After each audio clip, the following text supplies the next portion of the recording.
Today I will be demonstrating how to make a Coca-Cola cake. Popularized in the 1960s, this cake uses the popular soda to create an airy and intensely sweet dessert.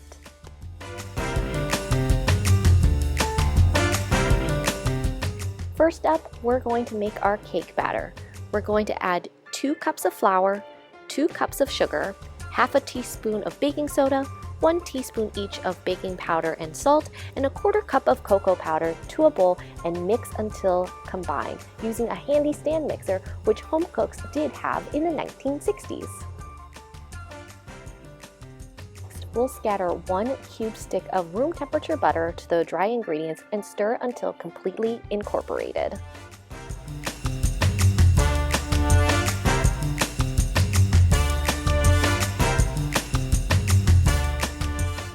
In a separate bowl, let's combine all of our wet ingredients.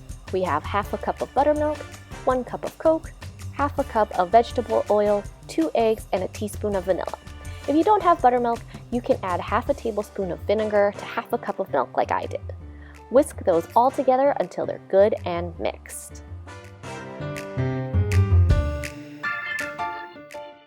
Now slowly add the liquid ingredients to the dry ingredients, making sure everything is well combined between each addition.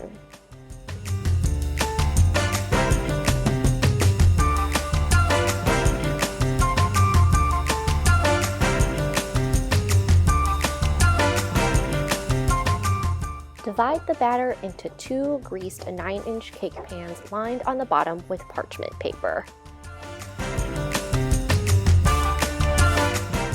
Then stick them in the oven set to 350 degrees and bake for about 30 to 35 minutes or until the cakes pass the toothpick test.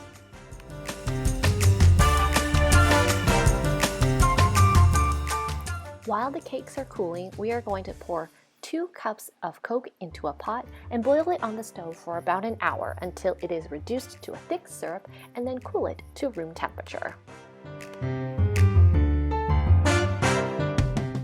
Now we're going to make the frosting. We'll beat together 2.5 ounces of cream cheese and 5 tablespoons of butter until well combined.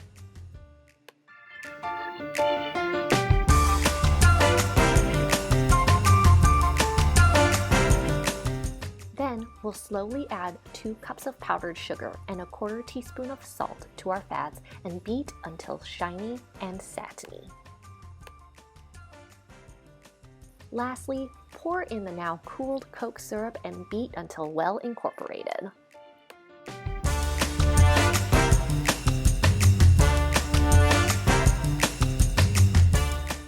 Now that our cakes are cool and our frosting is ready, we can assemble our cake. Plop some frosting on the first layer and spread evenly.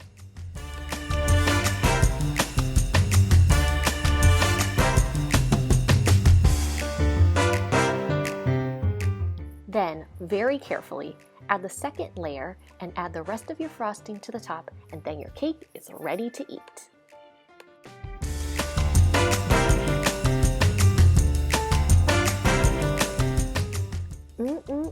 Looks so delicious.